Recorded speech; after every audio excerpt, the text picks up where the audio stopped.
મારું નામ રાધિકા છે. નસીબનો ખેલ તો જુઓ, નાની ઉંમરમાં જ મારા માતા પરથી પતિનો છાંયડો ઉઠી ગયો.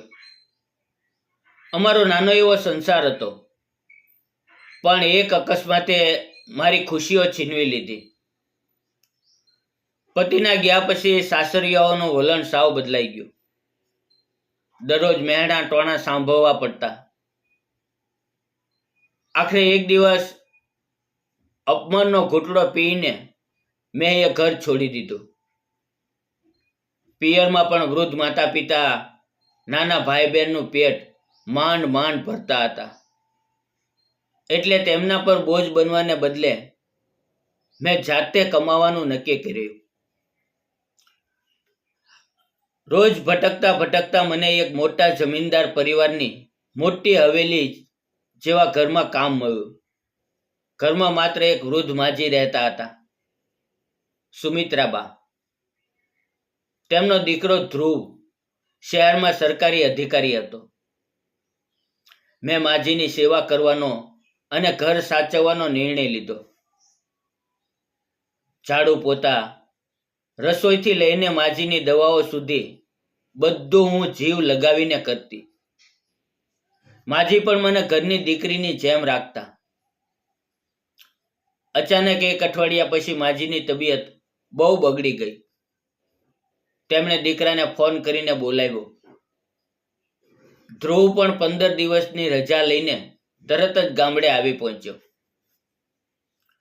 હું પહેલી વાર જ્યારે ધ્રુવને જોઈ રહી હતી, ત્યારે મને એ વાતનો અહેસાસ થયો કે આટલો મોટો સાહેબ હોવા છતાં તેનામાં જરાય અહંકાર નહોતો. તે સાદો, ગંભીર અને ખૂબ જ દયાળુ હતો. ધ્રુવ પોતાની બીમાર માને જોઈને વાલથી ભેટી પડ્યો. માજીએ મારો પરિચય કરાવતા કહ્યું, ધ્રુવ, આ રાધિકા છે. આ છોકરીએ મારી સગી દીકરીથી પણ વધુ સેવા કરી છે. રાત દિવસ જોયા વગર મારી સંભાળ રાખે છે. ધ્રુવે મારી તરફ જોયું. તેની આંખોમાં આદર હતો. તેણે ધીમેથી કહ્યું, તમારો ખૂબ ખૂબ આભાર રાધિકાજી. હું સંકોચાઈ ગઈ અને માત્ર નજર ઝુકાવીને ઊભી રહી. ડોક્ટરની સલાહ મુજબ માજીને થોડા દિવસ માટે હોસ્પિટલમાં ભરતી કરવા પડ્યા. પણ હું રોજ સવારે વહેલા ઉઠીને તાજો ખોરાક બનાવતી અને હોસ્પિટલે પહોંચતી. ધ્રુવ પોતાની માને હાથથી ખવડાવતો. આ મા દીકરાનો પ્રેમ જોઈને મારું હૃદય ભરાઈ આવતું. એક દિવસ બપોરે જમતી વખતે ધ્રુવે કહ્યું, રાધિકા, તમારા હાથની રોટલી અને શાકમાં ખૂબ સ્વાદ આવે છે. શહેરમાં તો આવું સારું ભોજન મળતું જ નથી. હોસ્પિટલમાંથી રજા મળ્યા પછી માજીને ઘરે લાવવામાં આવ્યા. હવે ધ્રુવના રોકાણનું છેલ્લું સપ્તાહ બાકી હતું. માજીને હજી આરામની જરૂર હતી, એટલે મેં મારી મહેનત વધારી દીધી. એક સાંજે હું બગીચાના છોડવાઓને પાણી પાઈ રહી હતી અને માજી અંદર આરામ કરી રહ્યા હતા. બગીચામાં લાકડાનું જૂનું ટેબલ ખસેડતી વખતે મારો પગ લપસ્યો અને હું ધબ્બ દઈને નીચે પડી. મારા ઘૂંટણ અને હાથમાં સખત છોલાણ પડી ગયું અને અસહ્ય દુખાવો થવા લાગ્યો. મારા મોઢામાંથી સીંચ નીકળી ગઈ. ધ્રુવ તરત જ દોડતો દોડતો બહાર આવ્યો. તેણે મને જમીન પર પડેલી જોઈને ગભરાઈને કહ્યું, રાધિકા, શું થયું? તેણે મને હાથ પકડીને ઊભી કરી અને બેન્ચ પર બેસાડી. તે દોડીને ઘરની અંદરથી દવાનો ડબ્બો લઈ આવ્યો. તેણે ખૂબ જ નમ્રતાથી મારો પગ પોતાના ખોળામાં મૂક્યો અને રૂથી ઘા સાફ કરવા લાગ્યો. દવાની બળતરા થતાં મેં તેનો હાથ પકડી લીધો. તેણે મારી આંખોમાં જોયું. તેની આંખોમાં કોઈ ખરાબ ભાવ નહોતો, માત્ર ચિંતા અને કાળજી હતી. તેણે રૂમાલથી મારો પરસેવો લૂછ્યો અને કહ્યું, થોડી સહન શક્તિ રાખો, હમણાં દુખાવો ઓછો થઈ જશે, રડશો નહીં. એ સમયે મને લાગ્યું કે આ દુનિયામાં હજી પણ સારા લોકો જીવે છે. મિત્રો, આ ઘટના પછી અમારા વચ્ચેનો સંકોચ દૂર થઈ ગયો.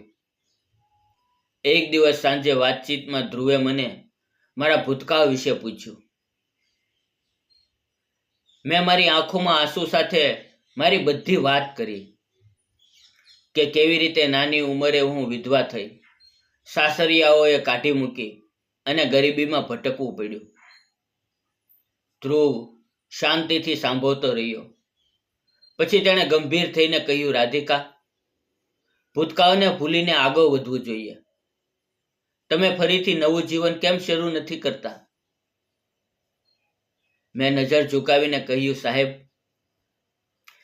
એક વિધવા અને ગરીબ સ્ત્રીને આ સમાજ ક્યારેય સન્માનની નજરે નથી જોતો. મારી સાથે કોણ લગ્ન કરે? ધ્રુવે મારો હાથ પોતાના હાથમાં લીધો અને દિલથી કહ્યું, હું કરીશ. જો તમને કોઈ વાંધો ન હોય તો હું તમારી સાથે આખી જિંદગી વિતાવવા તૈયાર છું. મને તમારા ભૂતકાળ કે ગરીબીથી કોઈ ફરક નથી પડતો. મને તમારું પવિત્ર મન અને તમારો સ્વભાવ ગમે છે. હું સ્તબ્ધ થઈ ગઈ. મેં કહ્યું, પણ માજી, બા શું કહેશે?